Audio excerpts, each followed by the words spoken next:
This is Deer Lake Park, a perfect spot for summer kayaking trips, colorful fall hikes, and even snowy winter walks, all in the heart of Metro Vancouver.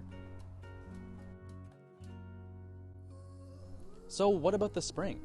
I mean, you can definitely still see some snow-capped mountains, but you might also smell something a little weird if you're down by the water. And it's not coming from you. Actually, maybe it is. I'm not 100% sure, but it's probably coming from this plant right here. Its name, Western Skunk Cabbage, and it holds the title as Canada's worst smelling plant. If you ever happen to be walking through a wetland out west this time of year, or you actually live in a swamp, then you'll see their distinctive yellow flowers. So, obviously the question needs to be asked. Why do these plants smell so bad? And why do I keep getting so close to them for these shots? Well, naturally you'd think that the smell is used to scare animals away, kind of like a real skunk. But it turns out they use this smell to attract animals. More specifically, pollinators. Skunk cabbage can actually bloom as early as February, making it the earliest flowering plant in Canada and one of the only plants in North America that flowers in the winter. At that time, there aren't too many of your typical pollinators around to help the plant reproduce, so they shift their focus to the clientele that is available, which happens to be insects like flies and beetles. And what attracts flies? Well, some pretty gross smells.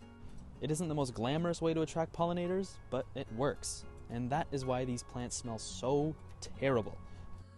Alright, so this plant smells like skunk, and it attracts flies intentionally.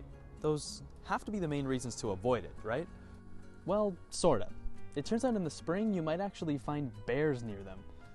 That's right, even though their leaves are poisonous to most mammals, bears still eat them for a little snack when they wake up from hibernation. Oh wait, never mind. They don't eat it as a snack, apparently they eat it as a laxative? I'm not even making this stuff up. It turns out this is the grossest plant in Canada on all fronts. And if you think it's tough to miss in the spring, well, wait until you see it in the summer. If you can believe it, the leaves can grow up to 5 feet long and 2.5 feet wide by late August. That gives it the largest leaves of any plant native to Canada. If you're a visual learner, here's some professional Photoshop to help you imagine that. The leaves are about the same size as this entire island.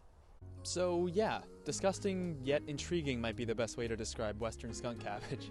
It may be gross, but it's also a record holder as Canada's smelliest, earliest blooming, and largest leafed plant, which deserves at least a little bit of respect.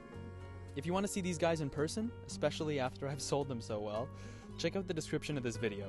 I have the coordinates of a few spots you can see them in bloom this weekend in Vancouver, and if you're on the East Coast, Western Skunk Cabbage has a relative called Eastern Skunk Cabbage, and it's in bloom right now too.